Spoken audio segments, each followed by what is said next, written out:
You're listening to the HIT.OR.DIE podcast with hosts Jake Soldati and Chad Rothberg.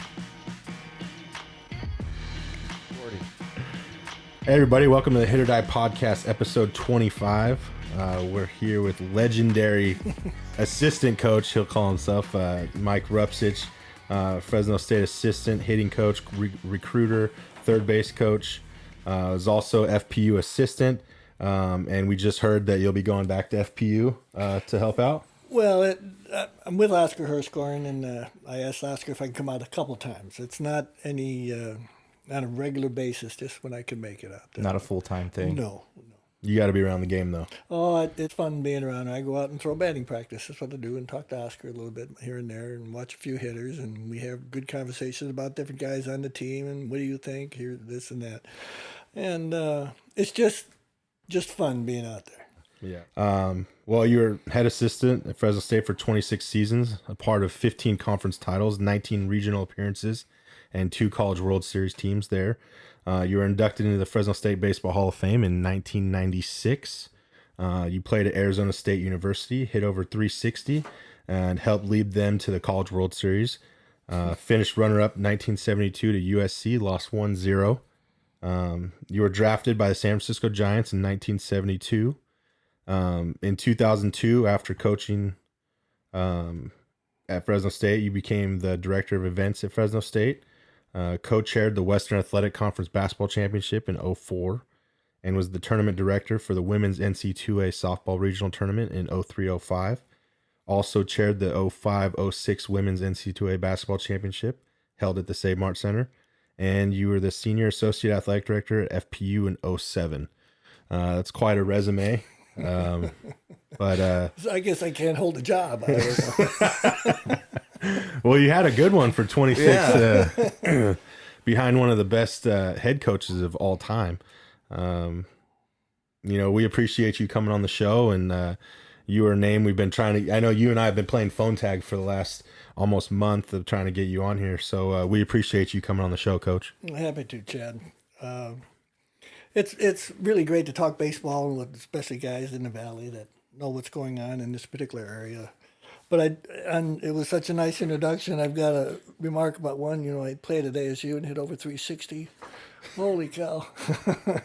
And helped lead it. I was at ASU. I went as a walk-on. Was fortunate enough to make it, and we had some great teams there at that time. And my sophomore year, I hit 360. The teams out of the north and northeast came in and played Wisconsin and some of those other games. Had a couple good days. And then when the season started with the regular league, I kind of was a backup catcher to a couple guys. So that is a little misleading. Thank you for promoting that a little bit, but I got to set that straight. Well, I did read that you played multiple positions there, right. And I was going to ask you, was it what the team needed, or? Well, I came from Chicago, south side of Chicago. I wasn't recruited. We didn't have a high school baseball team. So I was playing football, got hurt in football, and then I had a concussion, couldn't play anymore. So I didn't know where I was going to go to school. I had a friend that was going to go to ASU and play baseball. I said, let's give it a whirl, see what happens. I had my football coach. I was hoping for a football scholarship, but my football coach there in high school said, that's one of the better baseball teams in the country. I said, yes, I know. We're going to give it a shot. So I was fortunate enough, parents were able to afford that, and we went out there, and we had first-year tryouts for freshmen. We had about 120 people out there for baseball, and Bobby Winkles was the baseball coach at that time. He's in the Baseball Hall of Fame, and of course he was the first coach from college to go into professional baseball and manage with the Oakland Athletics. But it was interesting. They lined everybody up in positions. They had 3 or 4 first basemen, 5 or 6 second basemen, 9 or 10 shortstops, 8 third basemen, catchers, and we had it all on one field, and they just started hitting balls, and you're throwing them all over the place. So I was fortunate to make an impression on somebody, and I played as my freshman year, and enjoyed it, and that's how I got going over there. But I never knew what that experience was going to lead me to, and prepared me for a lot of things down the road. So, but playing the position, like I said, I started out as a shortstop there at Arizona State. Played some games, and then first year, and then in the varsity, I started shortstop, and then all of a sudden, coach looked at me and says, "Your arm's pretty good. We're going to move you to third base." So I moved to third base, and then my junior season, at the end of the season, he calls me and says, "We're going to make you catcher for my senior season." So I kind of went from being, with my speed, from being fast, third base, I slowed up a little bit, and then they moved me to catcher, and I was really slow. So that's where I ended up catching, and was fortunate enough to get drafted. And in the draft, I think I was, they call that, what's the last guy to get drafted? Irrelevant. Yeah, I think Mr. I was Irrelevant. that guy. That's where I was, real close to being that guy. I had a Gene Thompson was the scout that signed me, and at that time, the Giants had spring training in Casa Grande, Arizona. So we go down to the hotel, and the hotel's in the shape of a bat, and the swimming pool is in the shape of a baseball and everything. And it was really neat to do. That was a great experience with them. And played a couple of years. Played my first year in Walla Walla, Washington, which was a co-op, and played with a bunch of other players from different teams. That's the definition of a co-op. But then went back to spring training the next year, and broke camp with the AA team, and had a bad month. I think I was over April, and then they sent me down to Decatur, Illinois, which was an A-ball club, low A. Played there with John Van Ornum. I know you guys know John Van Ornum. He's Sounds familiar. Good guy with the Giants. He'd be a good guy to get. And then I was with him for about a month and got my stuff together again, and then sent me up to Fresno when I finished that year up in Fresno, and went spring training the following year, and I couldn't fool them anymore, so they had to release me, and that's where I was. And I decided, well, I always wanted to be a coach. I always, in your mind, it gets to a point sometimes that you say, this may not be it. These guys are pretty good. I don't see that ball as well as I used to anymore when it's coming at me. But I always wanted to be a coach. Excuse me. So I knew I had to go back and get my master's, and that's what I did at Arizona State. Got my master's, helped out with that program there with Jim Brock, who was now the baseball coach, and I did the freshman team.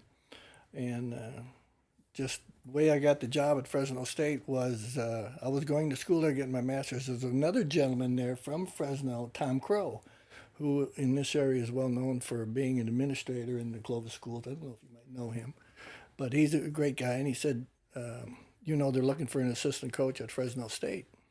And this is a story. I hope you don't mind this. No, this is great. And I said, I told my wife, I'm going to send letters out to all the schools looking for an assistant job, because I knew I wasn't going to get a head job. I didn't have any experience yet. So I sent letters everywhere. But in the meantime, going to school with Tom Crow, and he's talking to me about Fresno State and saying they need an assistant. I said, well, okay, I'll send a letter over there. My first round didn't send anything. And I'll be honest with you, when you send a letter to a university, you don't send it, "Dear Coach." I'd like to have a job. That doesn't, it doesn't work that way. So you find the name of the coach and the head coach and talk about the program and what you've done and everything. So you send that letter out. And I got a few back saying, thank you for your interest, but we're not looking for anybody, keep you on file, that type of thing. And a couple other ones, get back in touch with me later. But I sent one to Fresno State, and didn't hear anything. So I made a call to the office, and they told me that they had hired an individual. I said, oh, okay, fine. And I didn't learn this until I got the job later, but I got this story from Coach later on. So about a week or maybe 2 weeks or a month before school starts, this gentleman who was from Texas, he was an athletic director, baseball coach, an older gentleman that was hired. And the university at that time, this was in 76. And they wanted a teacher, because you needed teaching experience with your coaching would be secondhand. So the administration at that time, the selection committee, hired this gentleman, But he had called coach and said, I'm not going to be able to come up. My son's has to have an appendicitis, and we're going to take care of it, and we'll come back. We'll get there later. So another couple of weeks, and a week before school starts, this gentleman calls coach and says, Coach, I don't think my wife and I are going to be coming out. Because what happened? What's the matter? We got school in a week. He says, well, to be honest with you, we want to do God's work, which is fine. God's work, and he was from Dallas, and do God's work. So coach says, well, there's souls in Fresno you can save and move here. But coach, the guy says, no, I don't think we're going to make it. So right then, coach goes into the athletic director, who was Gene Burdett, and told Gene that the gentleman they hired wasn't going to make it. So he threw up his hands and said, hire who you want. But let me back up a little bit and say, when I called during the summer, they said they didn't, they had the gentleman. I asked coach if I could fly out and meet him and talk to him about baseball and the interview process. It was all on me. I wanted to do it because I knew I was going to get the job, but at least it'd give me some experience in doing this. So I flew out a day, and coach and I met and talked and everything, and spent the whole day together, and put me on the plane. And before we left, he said, Mike, I like everything we talked about, but my hands are tied. I'm not hiring the guy. It's a committee that hired the guy, and they want someone with the teaching experience, and coaching experience was second. So I said, I understand, coach, no problem. So coach goes in to jump forward again. Coach goes into Jim Burdett's office and says, he's not coming. Jim Burdett throws up his hand and says, well, hire who you want. Coach goes back to his office, calls me, and I just walk in from dropping my wife. I still remember this, dropping my wife off from work and walking in the house and the phone's ringing. And we didn't have any answer machines at that time either, or the iPhones or any of that stuff. So I answer the phone, says, Mike, it's Coach Bennett. You still looking for a job? I said, yes, I am. And I think he might have something in the area that, is going to happen for him that he wanted to inform me about. So he says, no, how would you like to come and work for me? I said, yes, fantastic. When do you need me? By the weekend, because school was starting. So I packed up and left my wife and our newborn son in Tempe, Arizona, and flew out to Fresno, and lived with Tom Crow's parents for about a month before we got all settled and moved my wife out here.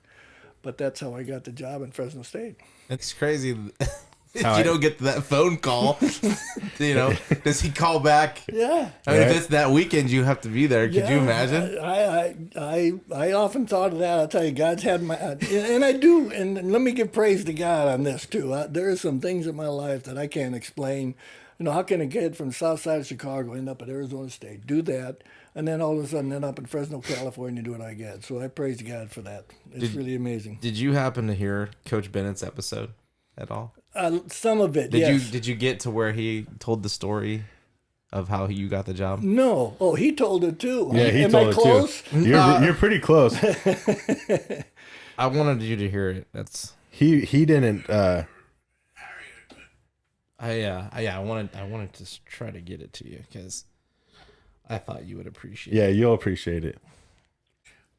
For the first time, because I coached without any coaches, just me. And so we had a committee, and you'd think the baseball coaches have a choice on who's going to get, but they voted, and they didn't get Mike.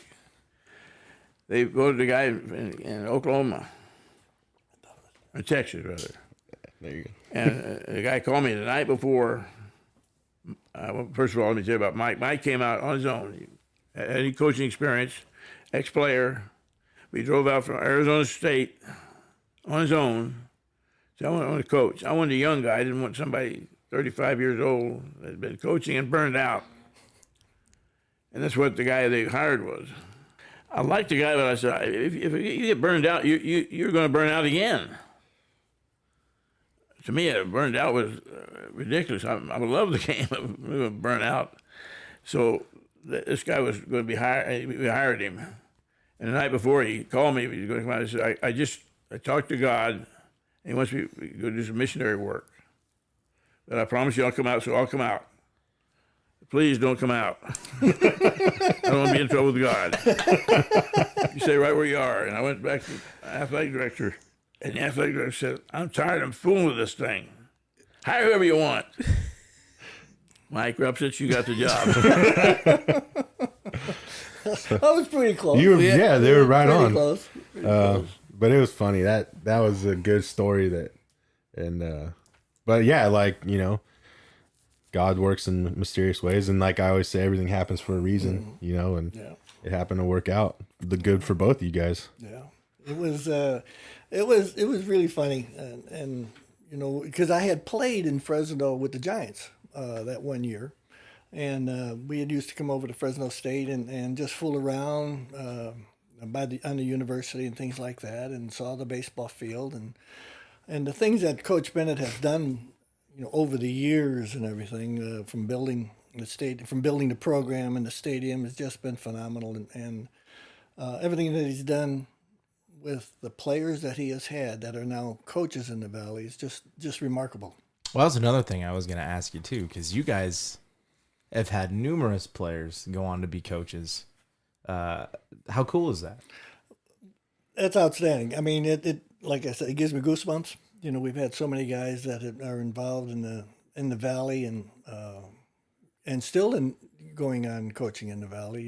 Not only high school, junior college, and some of our guys I think have gone on to be assistants other places. But it's the good of baseball. Coach Bennett was a great teacher of the game. He was really harping on fundamentals and did things like that, and the guys learned how to play.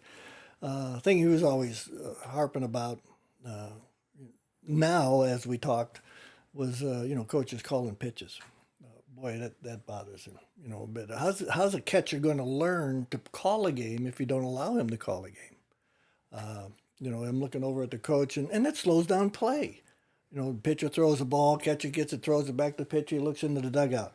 And the coach is over here doing some different things. I can see sometimes, maybe in a crucial situation, the catcher might need some help, but let the catcher call it. I remember I played at Arizona State, played summer ball. I was a catcher. I caught Lee Pellicudis, was a roommate of mine, and his dad was a big league umpire, Chris Pellicudis. But Lee had the best changeup you ever saw.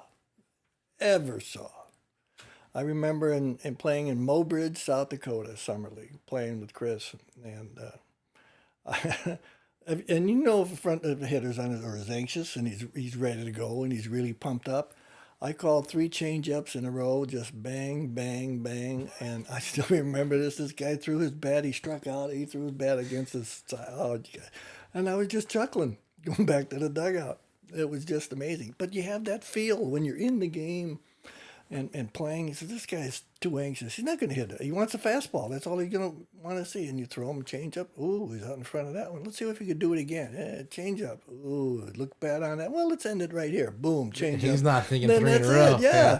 So we got him. But, things like that are good for the game and our players that have gone on and coached different ways. I think that's a lost art in baseball now too. Like you were talking about is, I think sometimes coaches just want to take more charge, like it's on them, rather than letting the catcher. But you also, it's not just letting him call the pitches. You in the dugout, you talk about swings. Was he late on that swing? Yes. Okay, now you read the swing. So if he's late on a fastball, are you going to come back with an off-speed pitch? No. You're going to come back with a fastball in maybe, or, work the way. Is he out front, like you said? Then you go off-speed. So it's not like you're not coaching the catchers on how to call pitches, and then they just go do it on their own. It's coaching them to see things and understand hitters and like that. And I don't think that coaches nowadays put that time in to do that. I don't think they do. But then on the other hand, the thing that comes to mind is that it's just like there's a little bit more money involved in coaching nowadays, and sometimes coaches are on the hot seat a little more than they were maybe back in our days. But so now they feel a little bit more responsible. If I'm going to get fired, I'm going to be the one that gets fired. I'm not going to be on my dime. I'm not going to let a college guy, call a pitch that's not the right pitch in this situation to a hitter who might hit it out, and we lose again. So it might be a little bit different, but you still have to teach. I think that's the money secondhand. Yeah, sometimes you shouldn't even have to worry about that. If you're teaching guys how to play, they're going to come together and play as a team. You're not only working with the pitchers and the catchers, you get scouting reports and what they're doing. And now that the things that are available to you now, tendencies and everything else is, holy cow.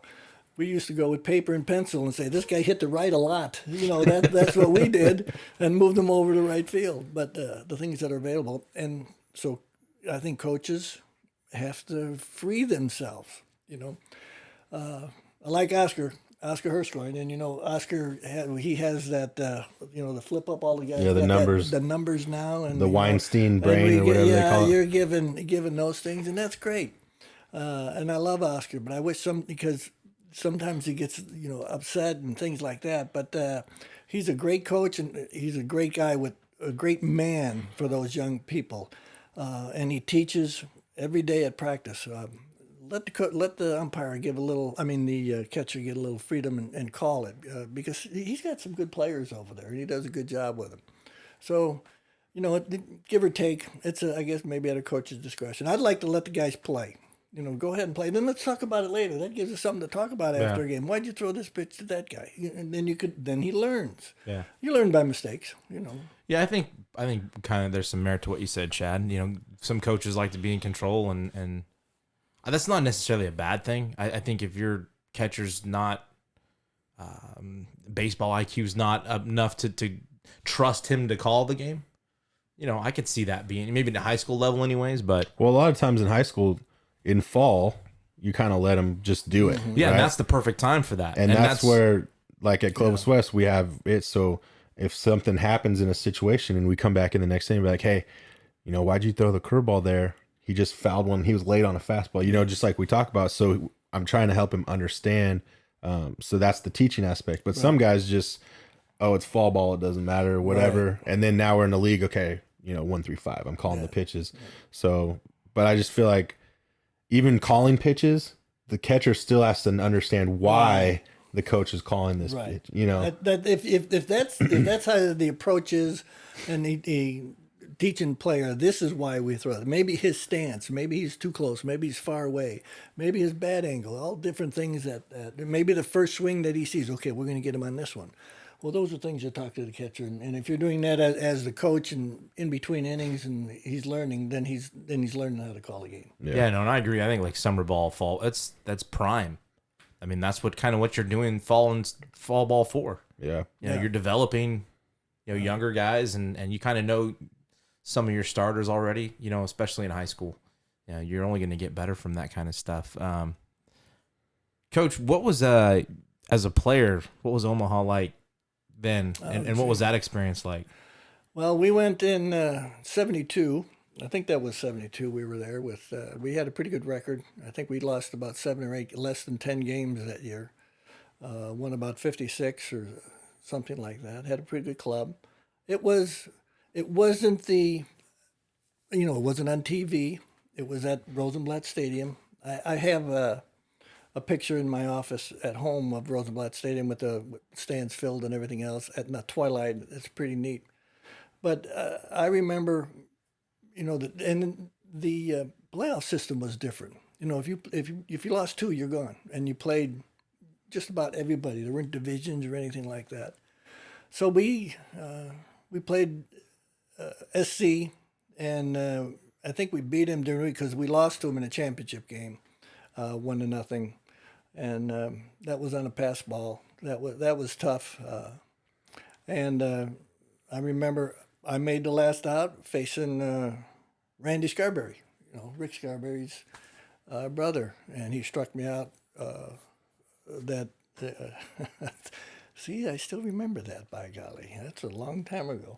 But it was good. It was a great experience for the players. It wasn't, when we went with Fresno State, I remember our team going there and just be wowed with everything that was going on around the town and with merchandising. I mean, people were coming in here giving you batting gloves. They were giving you helmets. They're giving you bats. They gave the catchers new equipment for the program, not individual, but for the program. When we were there in 72, you just played the game. all the teams that were in that. You just nothing else came across you. It wasn't TV. Stands were filled, but I think it was really pure at that time. Yeah, that atmosphere never seemed to change with the people coming. They were always there. Golly, the people of Omaha really supported that. We had hosts that would come in and take us to their homes, or take us on one day they'd take the team somewhere special, maybe for a dinner or for a visit to the zoo, which was right outside the right field fence at that time. But you can't beat the people that we were involved with. For years after, they stayed in contact by sending letters. I remember getting another letter the following year from Fresno State. We were there in '88, and the next year, '89, our host sent us a letter. Hope we see you again this year. That's cool. It was really neat. That was a good team in '88 too. Yeah. We had a few guys that could hit the ball. Sublett, of course, at first. Stevie Purse, second. Eddie Zosky, Mike Burton. Brandon Mitchell was behind the plate. Jeff Mott was in left. Tommy Goodwin was in center, and Rich Hosey was in right field. We had Sales and Was Hoover? Rich Crane, Hoover. Yeah. Sales was on the 91 team. Yeah. That's the other thing. When you get a little older, the guys' names start to run together, years run together. My goodness. Have you been back? Have you been since? Where, to Omaha? To the new stadium? No, I have not seen the new No? stadium. Coach Bennett has, and he says it's lost the atmosphere. I think it'll come back, because when you go to a new place, everything changes, of course. So it's going to take a while to get the tradition going again, and I think it's going to be there, because you can't beat that spot. No, I never got to go to Rosenblatt. It's always a dream, and we drove through on our way to Michigan for like a family reunion, and I remember we pulled over to look at the stadium, and they had a door open that went to the field, and I ran out and jumped on the dirt, and I ran back in just to say I'd been there, but should have grabbed a handful. I wish I would have been as a player. Yeah. But. Yeah, I've been to the new one. It's beautiful, and the crowds are crazy, and the town's awesome. Yes. They have the little memorial still, but I still just wished I could have been there one time. In '08, we tried like hell to go see the Dogs there, but it just couldn't make it work and get a flight out there. But yeah, cool atmosphere. Yeah. The city has got that thing run. Oh, they've got it down to a T, boy. It's a science. Yes, it is. Yes, they did a good job. They got great restaurants over there too. They do. That's the beef capital, cow country in Omaha. Oh, they got some great steaks.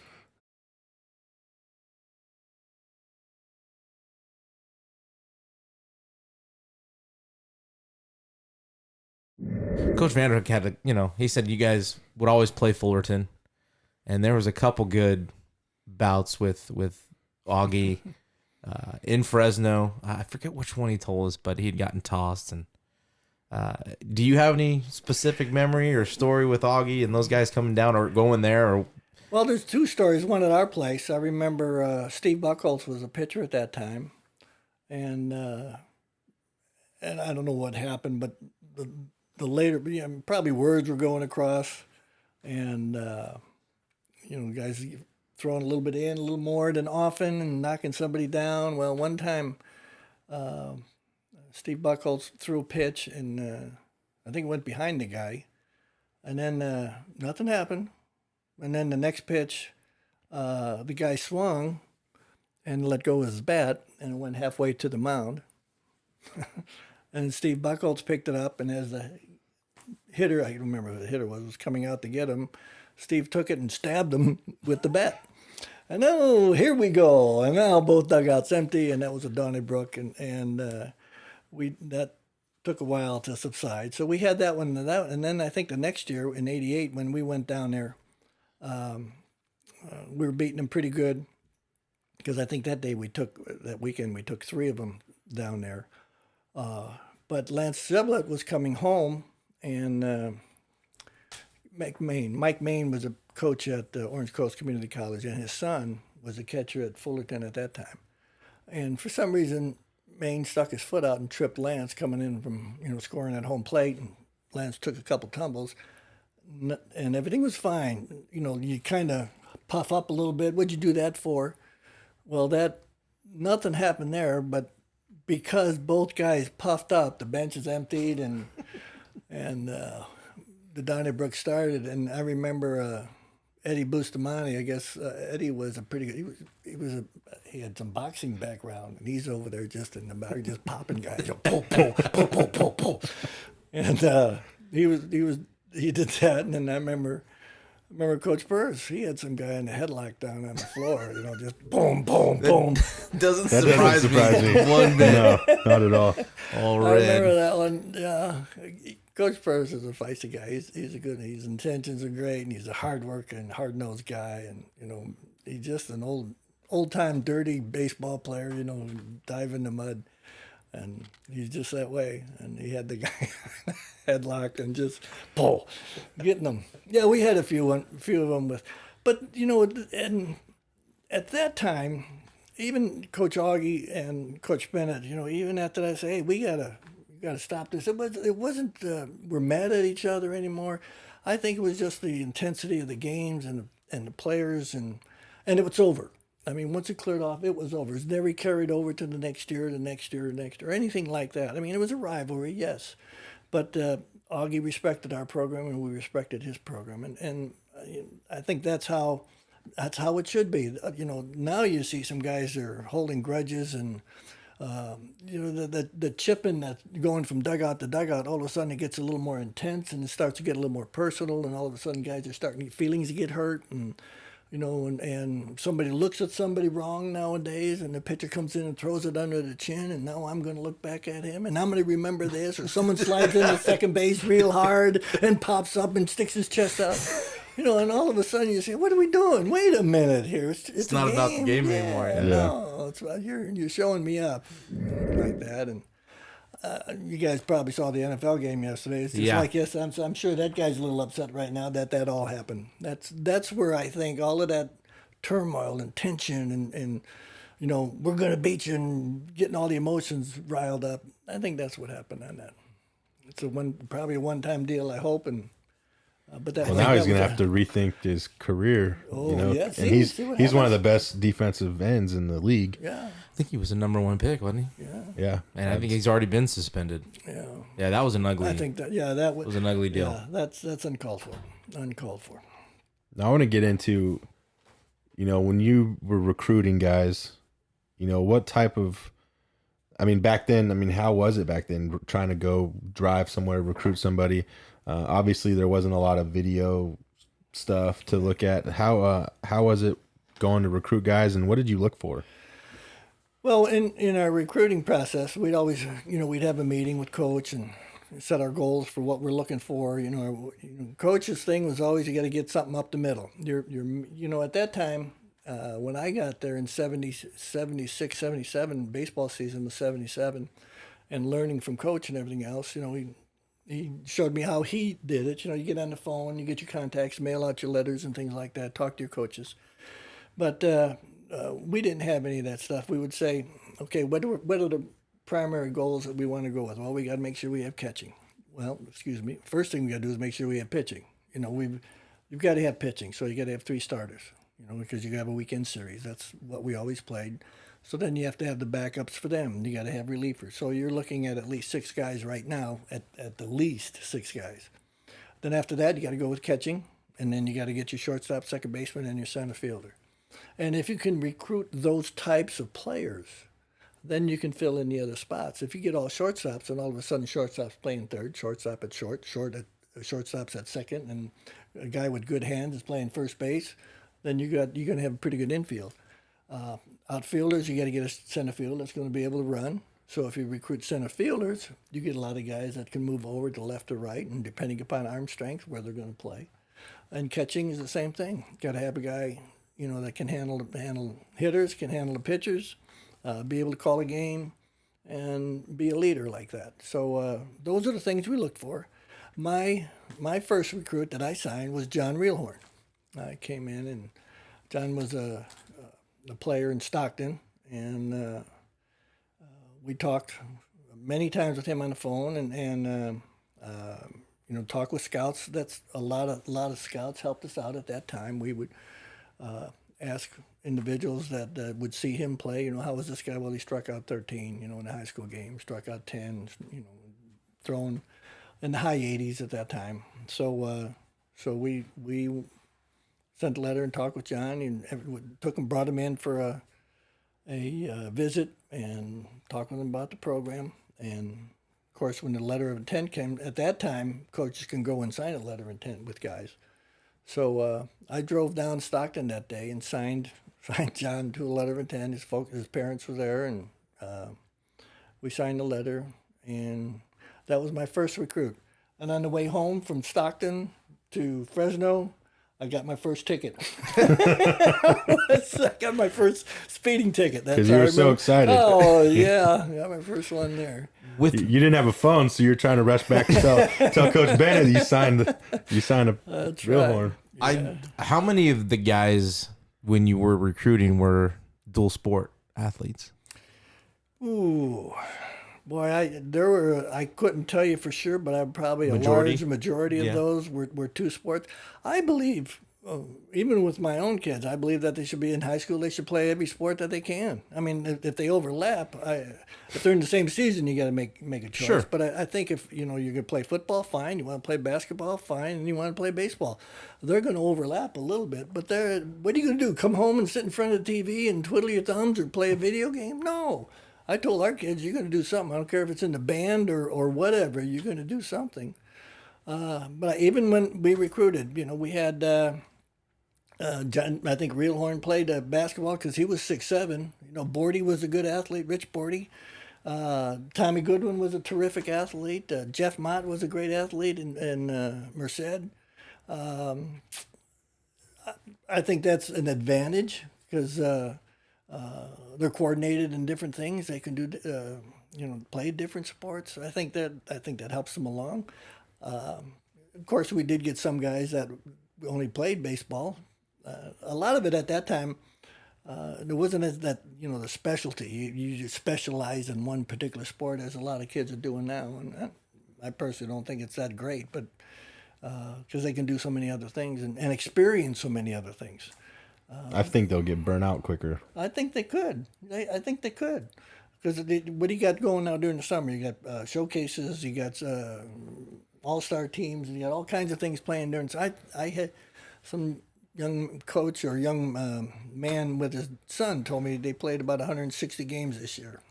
And I said, how old is the kid? Oh, he's 9. I said, whoa, Wow. wait a minute. What else is he doing? Oh, he's just doing baseball, but I said, let him do something else. Get him away from that. You're gonna burn him out. So but again, those are the parents sometimes want to do that. They think they're doing a better job.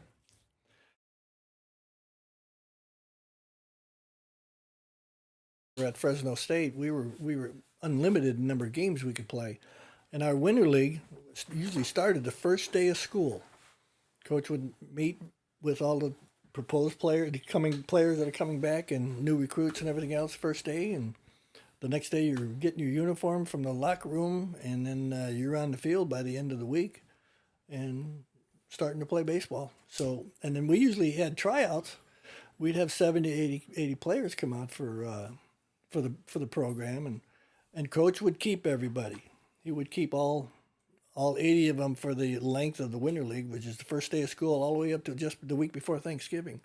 And we'd probably have a week or two of practice, and then we'd break up and get into ball games. And like Chad was saying, we had 4 teams: the Bulldogs, the Blues, the Reds, and the Pups. And Fresno City College had 3 teams. COS came in and played twice a week, and Merced came in. And we played at 3 o'clock at Fresno State and 5 o'clock. And then we would play at 3 o'clock over at City College. And then before the JV field was taken away, which is now the women's softball field, we had a baseball field over there. We had another game over there. So we were playing baseball during the fall that whole time, and everybody was getting a look at. Playing that many number of games, you had a legitimate shot to show what you can do. You weren't there for a week and say, no, you can't play, get out. So and the thing we always did at the end of the winter league, Coach would invite us all over to his house, and we'd sit down there and talk about who and why and what we need, and make the team up. Was he pretty collaborative with you guys? Oh yeah. I mean, he held the final vote. Sure, but I mean, he wanted to know why do you want to keep him? How's he going to help us? Why don't you think we need him? And there were some times we would disagree a little bit on players because maybe we knew something he didn't know. You know, sometimes coaches know a little bit more than the head coach. I mean, just with the relationships. yeah, we're very good. I didn't know how to put it, but that, you know, this kid may not be real good for the team. And we'd have to say that. Or this one there's something else going on here. And coach would have to take that under his wing and say, well, maybe we'll live with it and see if we can straighten it out. Or no, if it's that bad, no, we're not going to do it. But very seldom did that happen. We were always pretty good. And we didn't have numbers at that time. We usually ended up with about 30, 32 players on the team at that time. And if someone was questionable, he'd keep them. And he would talk to them and say, when we start baseball in the spring, you know, you got 2 weeks to show us what you can do again. And that's, you know, now it's getting pretty intense at that time. We always started the spring with the 6-minute mile, which everybody hated. You know, you can talk to anybody on that team. And your dad, you know, that 6-minute mile, whoo, baby. And there's some stories about that one, too. I think we had it until Ascanio left, and Zvork didn't do it. I would have never made it. No way. Yeah. 6 o'clock. Well, first day we ran at about 9 o'clock in the morning. The first day, and then we ran that, and the players got the rest after a number of regurgitations, and then we would practice. And if you didn't make it the first day or the second day, because now if you didn't make it, you had to run it at 6 o'clock in the morning. Okay, and then it's foggy as all get out, and you know, and cold, of course. So if you don't make those 2 days, you're not going to make the third or fourth day, because now you're practicing 2 days. In January, we had 2-a-day practices before the season started, or school started. And school usually started about summer 15th, I don't know. So we had about a week of double days. And if you didn't make it, then you wouldn't make it because you're all tight and sore and everything else from practice. But we had a few stories. And, you know, during the fog days, these stories always come out later after the players are gone. You know, you don't know what's going on at that time, and you know, so then we took turns. The coaches would take turns in giving out at 6 in the morning, because coach wasn't going to go out at 6 in the morning. You know, you're first, and then Steve was second. I was first, then down the line. So you brought your watch out, and you have 10 guys, 7, 8, 10. Never had more than 7 or 8 guys not make it, I think. And the fog. We had one individual, I'll never forget, you know, it's foggy. So when they go around the first turn, you lose them. You don't know where they're at. You know, you're listening to thump, thump, thump, thump, our guys are running. But all of a sudden you hear one go, and you hear a fence. They had a fence in the middle of the track. He couldn't see, and someone was cutting halfway through, and bang, ran into the track. Are you okay? That's funny. So, and then there's some other stories. Joe Xavier was a great shortstop for us. Joey had trouble making it, and this one was really great. It was the last day. I think it was a Thursday, as a matter of fact, and we're playing Friday, opening up a game Friday, and he hasn't made the 6-minute mile. And coach, you're not playing, Joe, until you make that mile. So that Thursday morning, we had the whole team come out, and they were stationed around the track, and couple of them had bikes, and they're going to pace Joe all the way around the track, you know, and they had guys running with them and supporting them and yelling, and I mean, it gives me goosebumps to think how a team was formed around that instant right there, how they came together to support one guy, and of course Joe made it, but I mean, that was amazing team unity, you know, how they came together and support like that. That was outstanding. You ever cut any guys a break? 6:05. Yeah, you're good. I'm not going to tell coach. Well, as an assistant coach, there's a few things you don't tell the head coach. And in case, yeah, I'll say yes. I did. I won't tell on you. Yeah, I can't lie. Yes, I did. I mean, if you gave me a good effort, I know you're struggling, and I know you didn't work hard in practice, and I know you don't want to do this. I know you don't want to get up at 6 in the morning. I know it's freezing cold. Coach, just say yes, please. I made it. And if they're, I'd give them some seconds. I'm not going to give them a half a minute. No. They're not pushing themselves. But if you're pushing yourself, and I see it, and it's about 6:50, and I'll say, oh, 6:02, you made it. So. Do you remember if my dad made it on the first? Oh my heavens! I would say he made it. I would think he did make it because your dad, Jim Rossford, was a hell of a competitor, and he did everything the coaches wanted him to do, and he worked hard. He was yes sir and a no sir type guy, and boy, he was a hard worker. He's a big guy, I know that. Well, it's funny how everybody says he was a big guy back then. He was only like 215, 220. Yeah, but he was rock solid. Yeah. He was rock solid. He still says no, Yeah. sir, yes, sir. Yeah, that's the way he is. All these stories you hear, I don't think he's changed a bit. No. But my dad told me a story, and I kind of want to hear it from you, is you kind of saved him his career because he was really close to just giving up.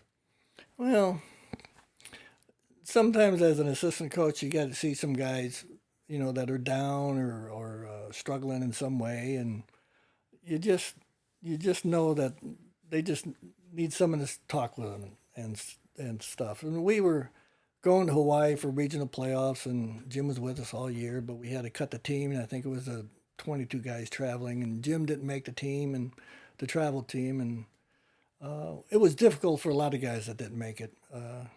But Jim was really down, and we talked, and I said, don't look at this as the end of your career. Or I don't remember, to be honest, I don't remember what I said, but it was just the fact that maybe I talked with him, and this is tough. I just try to do the best we can with guys that are down and just talk with them and help them along, because it's part of life.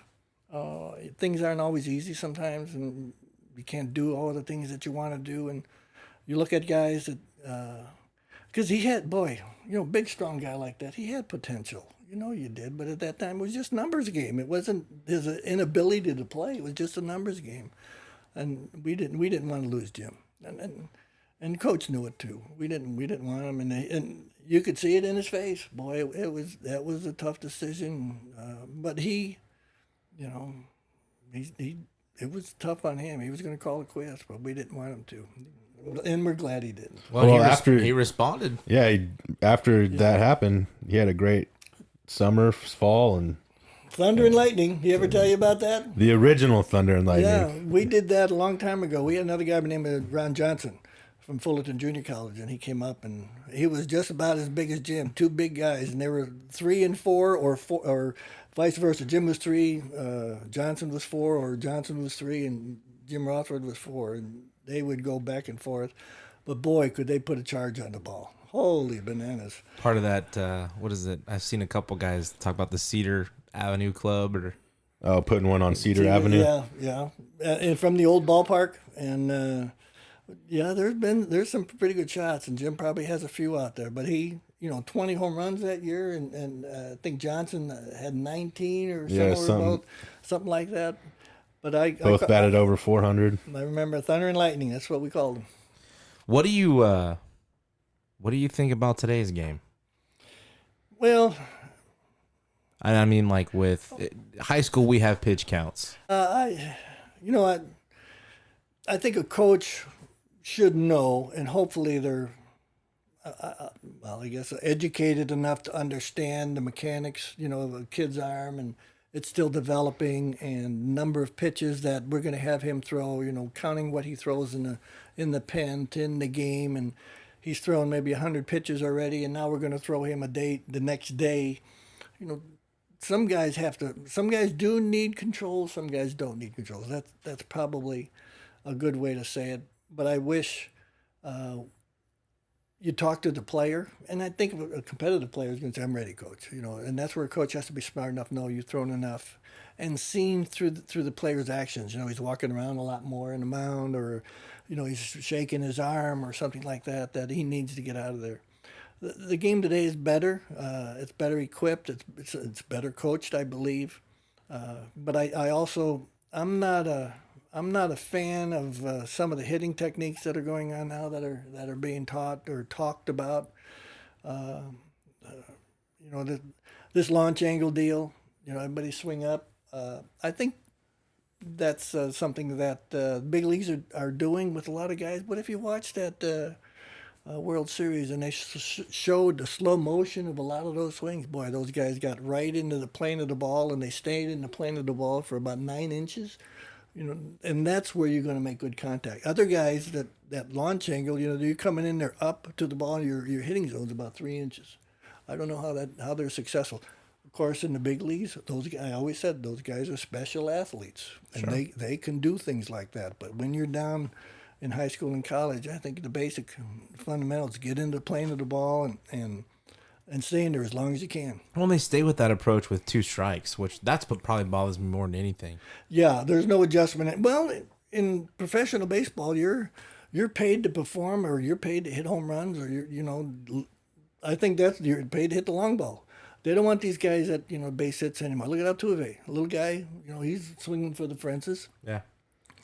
But in during the series, you saw guys hit behind runners. You saw guys get a little sacrifice fly. You even saw them bunt. Boy, how many times during the season their did you see a guy mindset bunt? kind of changed. Oh my! Well, it's a must-win situation. Right. Yeah. So you're gonna play. It's the World baseball. Series. You're gonna play the game of baseball. It's not game. It's not April.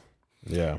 I remember Coach Bennett always talking about that's when the pros play college baseball. Because college baseball is always exciting and guys are hooping and hollering and bunting and hitting, stealing, and doing all that stuff. And Coach always says, wait until the playoffs. Those guys will start to play college baseball. Because pro ball always was knocking college ball because they think it's a rah-rah type deal. They're those guys. It's just rah-rah.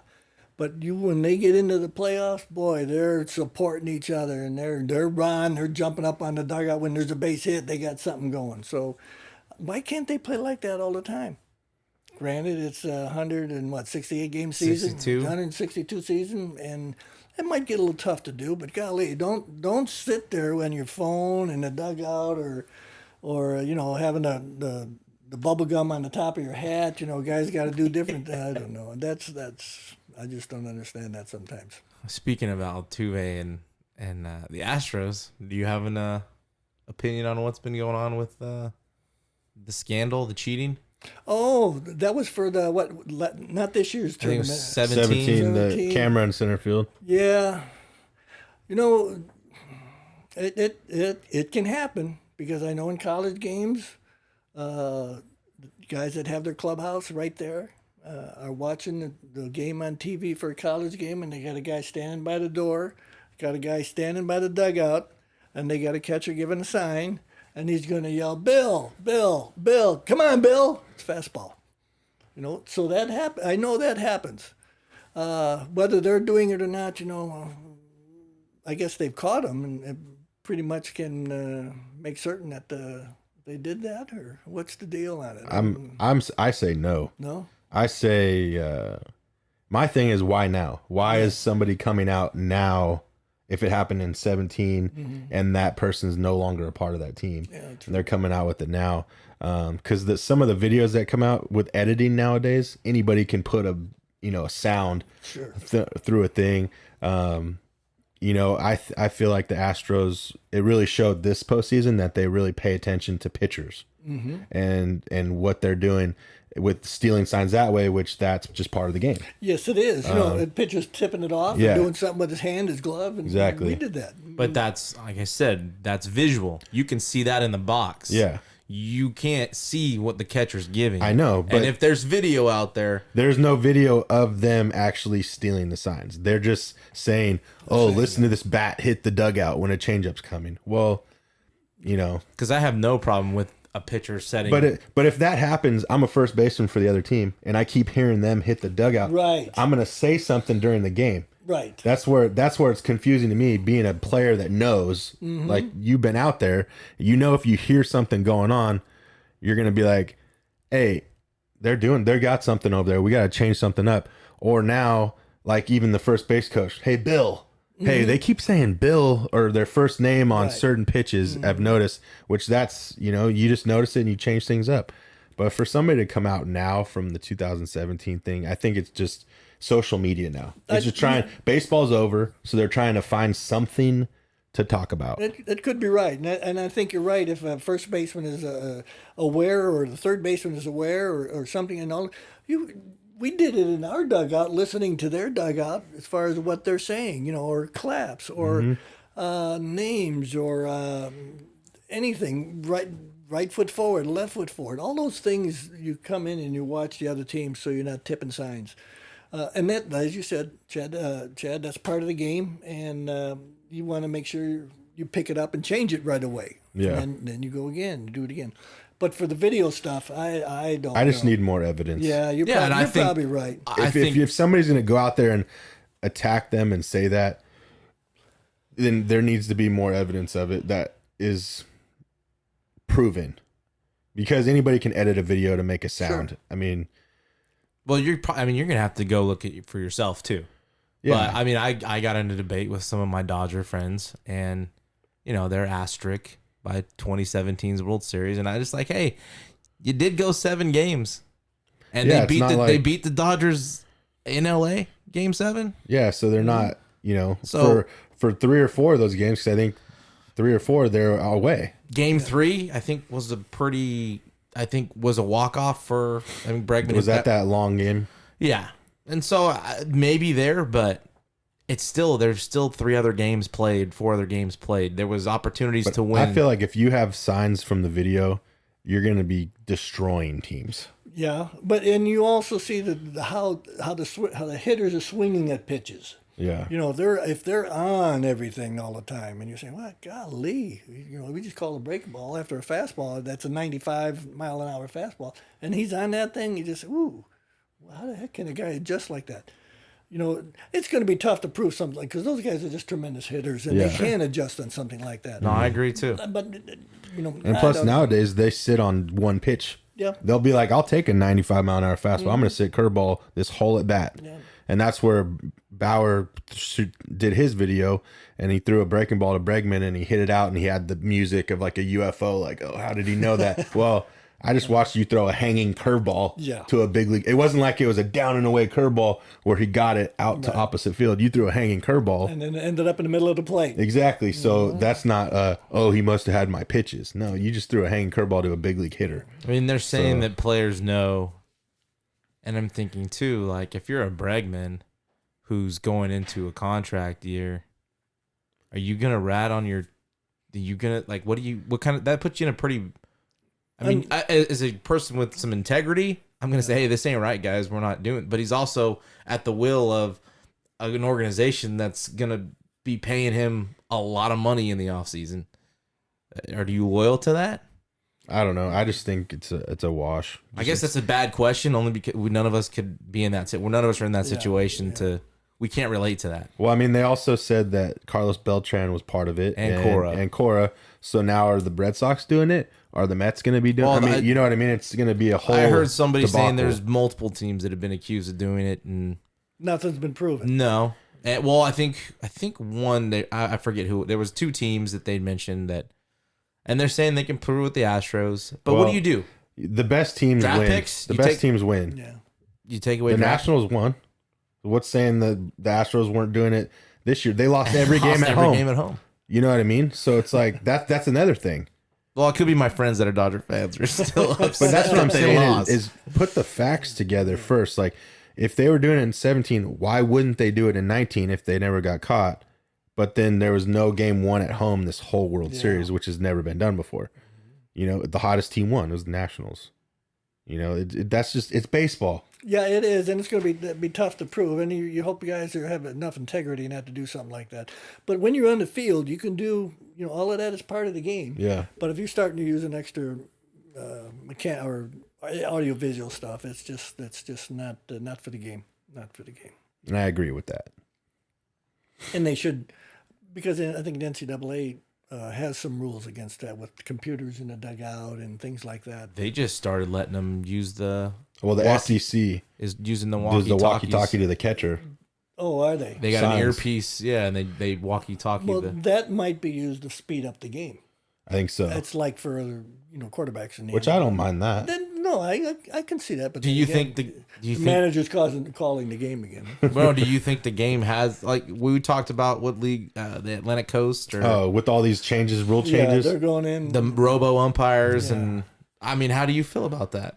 I want to get good umpires when they get together, and there's a controversial call. They get together, and I always heard a couple umpires say, what we want to do is get the call right. If we could do that, I'm happy with umpires. I really am. Home plate umpires, sometimes, they're going to have a bad day. And, that pitch that's 3 or 4 inches outside, all of a sudden it's starting to be a strike. But if it's called a strike all day, it's okay. It's when it fluctuates. It is, it isn't. But if a pitcher knows I can get that pitch 3 inches outside, I'm going to throw it out there. And if a hitter knows he's been calling that all day, I've got to swing at that pitch or the one inside. I remember a story about Bobby Jones and Hoover. Both of them were great pitchers. It was Bobby that came in and coach said, coach says, he's not calling my low strike. He says, well, how is it low or what is it? He said, no, I'm missing by about a couple inches. He said, raise it up a couple inches. That's a good fix. Don't scream and holler about the umpire. What's he calling? He's calling it about 2 pitches higher. John, raise it up about 2 pitches. And he did. That's what a competitor does. He doesn't continue about complaining about the umpire. He's not going to change. No, the it's umpire probably going to get worse. No, you're looking at him and giving him the evil eye, and that isn't going to help you one bit at all. But if he's consistent, fine. As far as the automotive thing, I don't know. We're playing some futuristic baseball right now. I don't know. It's getting out there. Well, that's what they still have it, but they have an umpire, and he waits for the call, I guess, in an earphone. Yeah. And then he They rings buzz the guy. him Yeah. or something if it's a ball or strike. They I do- just think it's getting out of hand. You're taking the human element away. Did you see the strike zone in the World Series? Yeah. A couple guys were pretty good. Other guys were doing that. They were giving them the 2 in or out or down or up. It was out of the box. Yeah. Umpires aren't going to be perfect, but neither are hitters or pitchers. I also think the strike zone's a little smaller than it used to Oh, be. my heavens. Yes, it is. That's why it's like, how can you not hit in the big leagues? Yeah. The strike zone's so small. You let a ball go by and say, it's a strike. No, that's a ball. He called that a ball. My goodness. I remember, again, Coach Bennett, we played all year with great umpires around the valley and the guys that would come in and call balls and strikes. And you had a good zone. We get into a regional and we'd go somewhere in a regional, and honest to God, Coach Bennett always says, open up that strike zone. You got the size of a teacup in there. And it was. You're hitting this and that, and the catcher's not moving or this, and it's a ball. And you say, what is going on here? And then you walk in 3 or 4 guys, and it just gets carried away. But keep the zone the same. Guys, that's what you've been doing all year. Keep it the same. Be consistent. Yeah, that's all you want. Yeah, it's interesting. They did a couple. They had the stealing first or whatever. Yeah, on a pass ball. Yeah, on a pass ball, if you can steal first. What was the other one? They moved the mound back halfway through the season. Like 2 feet. Yeah. It's going to be 62 feet. They did a lot of weird stuff. Yeah, they're trying to. I think the bottom line is trying to speed up the game because so many people think the game is slow and boring. Well, they don't understand baseball as far as what's going on, and I try to explain to my wife, why the shortstop is playing over and all over here. Did you see that before? No, I didn't notice that. What was that about? Well, they've got some information on this guy pulls the ball or the opposite field or the pitcher's working him away or working him in, and that's what's going on here for just that one player. What about the outfield? What are they doing? And you're just watching what's going on over there, and you're engrossed in the game. You're just not sitting there saying, golly, what's going to happen now? I don't know. Oh, he threw the pitch. Oh, he swung and missed. Well, that set up the next pitch. People have to look at a game different. I know as players and coaches, we do things like that. That's how we watch a game. And for the average fan, they like to see the home run ball or they like to see the excitement. Well, there's a lot more going on in between pitches than you really understand. And they got to dive into that a little bit. Yeah, I agree. I totally agree. There's a little more strategy in a lot of that they don't get. Yeah, and if you're down, why are you taking a pitch when you're down by 5 or 6 runs, or why does he hit? Why does he swing in 3-0 or not 3-0? Why doesn't he? What's a first and third situation? Why doesn't he steal third base? There's no one holding him on. I mean, he could make that real easy. Well, not really, Mom or Dad or sister or brother, but you try to explain the game to him and hope him understand it a little bit better. So I used to watch a game with a stopwatch. What's the speed to first base? As soon as he made contact, boom. I was at the mercy of the camera if they showed the hit and then when he touched first base. So I always just, sometimes they say that guy had good speed. Well, he's not. He's a 4.6. He's not a 4.3, 4.2 runner. He's a 4.6. Well, there's reasons why that all happens. So different things.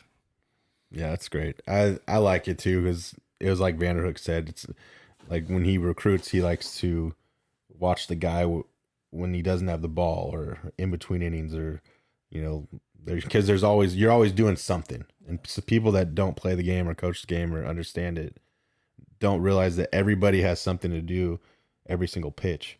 And it changes almost every single pitch. Yes, it does. You mentioned another thing about recruiting and things, and we talked about that a little bit earlier. But when we would go recruit or find someone, the first thing we always ask each other or a coach that knows him or where he says, what kind of person is he? Sometimes, they might be the greatest person, greatest baseball player you ever seen, but maybe not be the best person or the best fit for your program. So we always wanted to try to find out if they would fit in our program. Because, Coach Bennett had some rules. We had rules when we played. We had a haircut rule, we had a dress code, we had different things that a lot of players or a lot of players that didn't come here didn't like, and that's the reason why they came. Because we gave it to them up front. We would usually contact a player, bring them in for a trip, check the grades out, make sure they're eligible and different things. And then bring them in, sit down with Coach Bennett, and we have a folder that we presented them with the academic pamphlets that they can look and read and talk to their parents and bring them up to date with. And then we had our stuff as far as our rules and what we were looking at. We talked about our dugout club, which was a great area that help for the program. But it was right there. We're expected to be on time. You're expected to have a haircut, no facial hair. Expected to go to class. You're expected. Here are the things that we expect you to do, and same thing on the baseball field. Well, now you get a feel of a young man coming in for 48 hours, and I usually met him at the airport if we flew in or if they drove in, and they'd watch a practice, and then they go out with the players, and that's where things were really revealed. Because when you're with the coaches, you're going to kind of put on your yes sir, no sir, your best face. So, right. So we'd go out to dinner and talk about the program, and then the next day we'd let the young man leave, and all of a sudden we'd have our host come in, maybe one or two would host them, and we'd talk with them. Well, what about this guy, Coach? He's going to be okay. You like him, or the other way, Coach. You don't want this guy in your program, And we didn't tell them what to do or tell them where to go. And I know sometimes it may not have been the best. Maybe they'd go to a party or something like that. But even they still know what that kid's character is, more than we would ever know. I'll tell you a story. We had one kid that we were recruiting from Northern California, and we're sitting for breakfast in the morning at the Holiday Inn. Well, it's right by the freeway on Shaw Avenue right there. It's not a Holiday Inn anymore. But we were sitting in that place, and he's not there. So we're wondering what the heck's going on. It's about, okay, he's a little late. Half hour we're sitting there. So I finally called his room, and I wake him up. I said, young man, we're down here for breakfast. What's going on? Oh, you're down there now? Oh, okay, I'll be down there in a little bit. So we wait another 15 minutes, and he comes down and has his slippers on, shorts, and a T-shirt that's torn. So Coach and I look at each other, and all right, so we'll go through it. And then all of a sudden, he starts to stretch, and he uses a four-letter word with an F. Coach right there says, young man, you enjoy your breakfast because you're going home right after this. And that's the last we saw of that guy. Wow. So, and it worked. It didn't work out, but we knew what, and that was that type of kid. He was that young man. So okay, hopefully he was successful and did other things. I have another one with you, but I'll use Tommy Goodwin. Tommy was a pretty good kid, and from Central High School. We called Tom and we recruited him. Of course, he's the fastest guy in the valley, and golly, he's a super guy. So we got on Tom and called him and set up everything, and we're gonna meet him for dinner after practice, and again at the hotel. And Coach and I are sitting there, and we're gonna meet at 7:00 because he's got practice too. He's got to go home and change up and everything. So we did the same thing. 7:00. We're sitting there. 7:00. No time. 7:50. No time. 7:30. No time. So I called Tom, and I don't remember what he said. He was out somewhere. It might have been at a basketball game. I said, Tom, what's going on? No, we had a meeting with Coach Bennett today, don't we? Oh, I'm at a basketball game. But he was at something else. Did you forget about us? Oh, yeah, Coach, yeah. I said, okay, Tom, thanks a lot. I'll talk with you later. Boom. So went back and told him. He said, well, I guess that's it. So we get a call about a week later from his older brother, who is a lawyer up in New York. I can't remember his first name, and Tom's dad was a lawyer, a judge in Fresno here. But Tom's brother calls us and says, Coach, Tom is really interested in playing at Fresno State. What's the deal? How come you're not recruiting him? And we told him that story, what had happened. And he says, Coach, just stay by your phone. I'll have Tom call you in about 5 minutes. So we hang up, bang, and probably in 3 minutes, Tom Goodwin was on the phone. Hey, Coach, I'm really sorry I screwed up, and hopefully we can get together again. And sure enough, we did that with Tom. But that's what happens. Kids forget. He was a high school guy. And, he didn't think it was that important. Well, it comes back to responsibility and being accountable for things. And well, when you're in high school, sometimes those qualities aren't real important. Yeah. You want to know where your next meal's coming from. Develop basically. a little slower. Yeah, so That's a good one. Yeah. That's the 6-minute mile. You take it back to that. Tom probably ran it in 2.5 minutes. I mean, I've never. Conditioning was the worst part of practice for me, obviously. But I always ask why do we got to do it? Has nothing to do with baseball. Da, da, da. And I was like, well, now it's like, well, that's the point. Can you push yourself? Can you get through this? Can you mentally stand through this? It's. Well, there is that, and there's also the physical component of that. If you come back to practice and you're not in any type of shape to run or anything, you're going to put practice back about a week or two. So you're not going to be ready because that season isn't going to be put back a week or two. You got to be ready to play. And if we didn't just flat go right into everything, but you're in better shape than not having, because during the winter, you're not sitting in front of a turkey dinner and Christmas dinner and not worrying about that 6-minute mile. So you're starting to get in shape. Guys start to run, and at least you're coming in and half. But then again, as you guys know, it doesn't matter how much you guys do. When the coach gets a hold of you, it wasn't enough, because the coach is always going to make you, hurt the next day.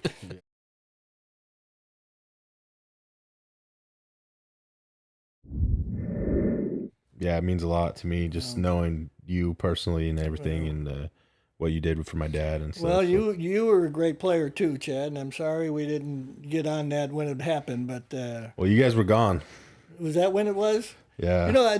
That's when I was trying to figure that out at home. I was 03. Were you 03? Yeah. Well, we were 02. Yeah. We were out of there 02. The last guy I recruited was from Washington High School, right-handed Matt pitcher. Garza. Yes, last guy we recruited. Matt did stay with the team. He was the last guy we got a hold of. But they made a change, and it just didn't work out. But you had a great career. Well, I appreciate it. I did, and I learned hitting from my father, which learned from you. So, in a sense, I learned how to hit from you. So you can have some credit on my. You got that hitting cage now, don't you? What do you call that? The hitting. Oh, Ross Rake Squad. Ross Rake Squad, yeah. I have. I do a lot of those videos, the slow-mo videos, and try to break down big league hitters, because they're not the launch angle, like you say. It's not what everybody thinks it is. Right. And plus, you can't compare a 9-year-old kid to a 20-some 30-year-old big league player. They're not the same. Yeah. And that's why I always try to teach the younger kids, like, we have to hit hard ground balls first. You have to learn how to hit a hard ground ball, and then you're going to work your way into line drives, and then later on in your career, the power will come. I like your back elbow. You Yeah. emphasize that. He emphasized, how many times you go into a Little League game? Keep that elbow up. Yeah. And even this guy, I've told hitters, I said, what's the first action you usually do with your elbow? You can, it goes right there. Yeah. And through the swing, and you have the great hitters in the big leagues. It's just, they just fire it to that back hip. And Yep. Well, there's and this- the bat head And goes. it's It's a crazy simpler that way. I never even understood it though until I forget. Because I'm still learning. I don't know it all. I don't claim I know everything. I claim I'm a good hitting coach because I'm gonna be like, you think you're a good hitting coach. I think I'm a great hitting coach, but I'm not gonna blow smoke up your ass either. I'm gonna teach you the right way to hit mechanics. Not Mechanics. and that's where mechanics aren't there anymore. It's all about the end result. Yeah. You You're right, you got to you're break right. it down first and get the Right. mechanics, and then we'll worry about the end result later. So yeah, I'm glad that I picked up on that elbow thing because it makes total sense once you see it and hear it. Because now you can't get out and around a ball. No, if You know? you start to launch, that elbow gets away, you start to launch the bat. It helps you keep your hands you inside now. Yeah, and your approach has to be inside, has to be in the out. I mean, if you're fast enough when you're in, and then you get. The other thing I've always talked about, you hit an inside pitch out in front, you hit or to pull it and pitch down the middle is down the middle, and the outside pitch is over here, and you hit it to right field. I always talked about that line that goes across the plate if you're right-handed, and the other way with your left hand, and that's where you hit the ball. You can't hit a pitch to right field that's out in front of the plate. You got to wait until it gets on the plate and gets on that backside. Well, that's kind of my issue with the launch angle. Like, Everybody wants you're to gonna pull. foul that ball off the plate. You're just gonna foul it off. You're not gonna. Yeah, because And your it's gonna be bat's weak. coming up. It's gonna be weak Your contact. hands are underneath. The bat head's underneath. It's already hard enough to hit a round ball. Yeah. Now you're hitting a specific part of the baseball. You're making your odds go down. Technically, Yeah. right? If you're staying inside, and I mean, we always say on top inside half, but at least even if that's your focal point, you're gonna be able to hit more of the baseball than if you're trying to. Well, and that's why I Get a like the launch back angle. elbow thing because if you think fire that in, your barrel's getting in the zone Yes, it is. sooner and can stay in the zone longer, short to it, long through it. Right. And I know where that came from. So short to it, long through it. And that's my main focus is keep it simple. And that's where instead of like changing an entire swing, and that's what I hate when you go to hitting coaches now, they want to change everything because now it's on you. They want to be like, I'm their hitting coach. I'm their hitting coach. And what I've learned from my father is, it's not about me. I want him to succeed. And I don't want to change his whole swing. It's just one little, like I had an ex-player come to me the last week or two, and he was saying, I just don't feel right with my lower half. And I was like, well, your lower half looks real good, but you're not loading your hands. Let's work on some drills. Let's load our hands. And he's like, man, that was it. Yeah. That's all it was. And it all works together. It's not one part without the other. You've Exactly. got to put this together. When you're getting into the plane of the ball, we always start. The other thing was palm up and palm down. Yep. If it's here, you're in the plane. If that thing starts to drop, that's where you get those lazy fly balls to right field. If you're right-handed hit, the left-handed hitter. And that's where the confusion in the big leagues is those guys are so strong and can get away with Yes. that. Where it's like you have a 10-year-old kid saying, well, I can do this and hit home runs. No, you can't. You're not strong enough yet. No. And it's not going to happen. Why not perfect a consistent swing? And that's what it's about. It's about being consistent. Right. From any level. Right. This person is more consistent. And the big leaguers are the most consistent hitters out there. And that's why they're there. They're the special athlete. It's like that pyramid. When the little leaguers start, they're at the bottom of the pyramid, and then it starts to get a little bit better when you're in, Little League Baseball or Babe Ruth, American Legion. All of a sudden, that thing starts to get a little bit narrower, and in high school and college, and then pro ball. And this pro ball thing, everybody wants to play pro ball. Well, there's a lot of guys that aren't going to make pro ball. I mean, you could have. I had a teacup there in the minor leagues, but and then you realize, those guys are just super, and they're at the pinnacle of the profession. Those guys are the ones that are going to make it. I made a left turn and became a coach, and it's probably the best thing I ever decided to do. It's tough. It's a hard game. Sure it is. Yeah. Sure Some of those guys are just freaks. Yeah. Altuve is a freak. And even Aaron Judge is the one that has me. I mean, you want to talk about that launch angle. Aaron does it.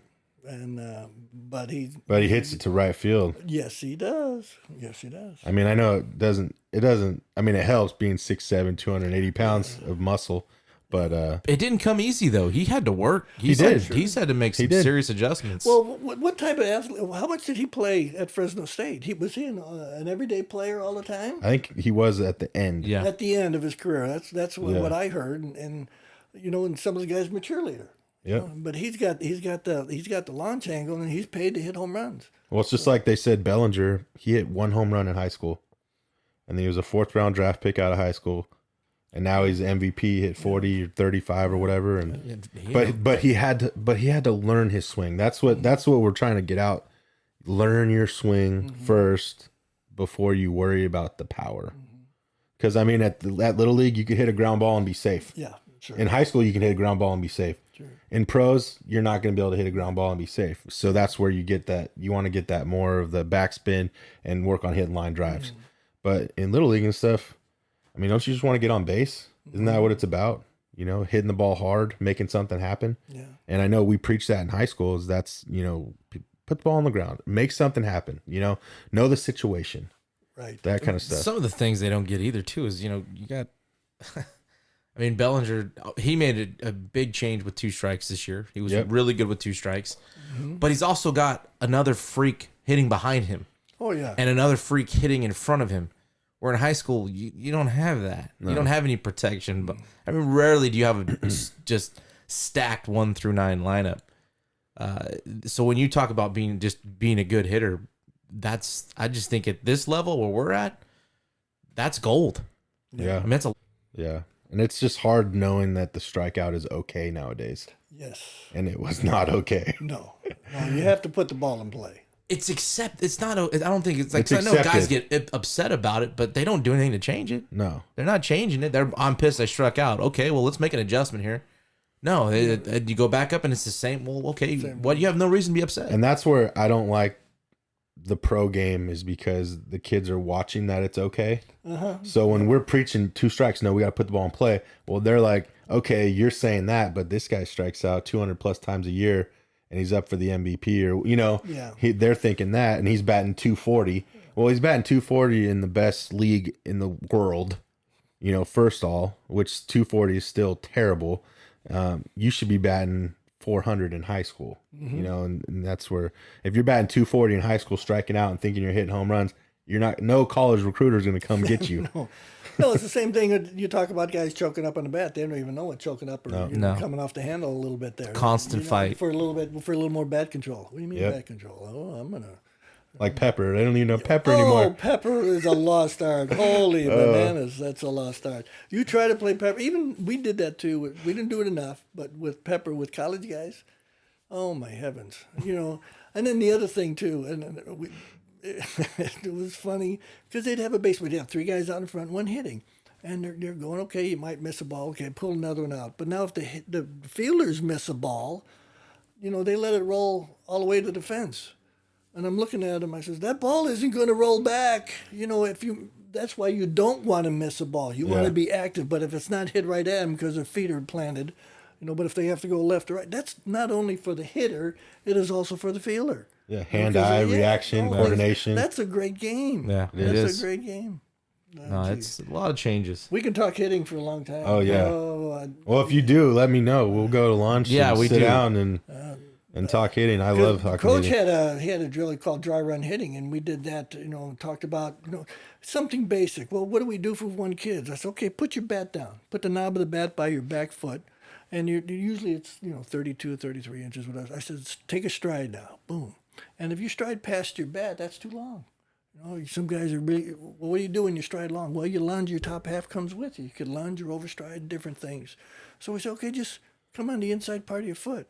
Just real soft, And if you watch guys take a pitch, usually the stride's a little longer. And then when they hit a pitch, it's not as long. But you just talk about a basic. This is where we want you to stride. Not everybody is going to stride this way, but here's your basic fundamental of your stride. Okay, now what are you going to do when you stride? Well, you got to load your hands. Oh, that's together? Yeah, okay, now we do this.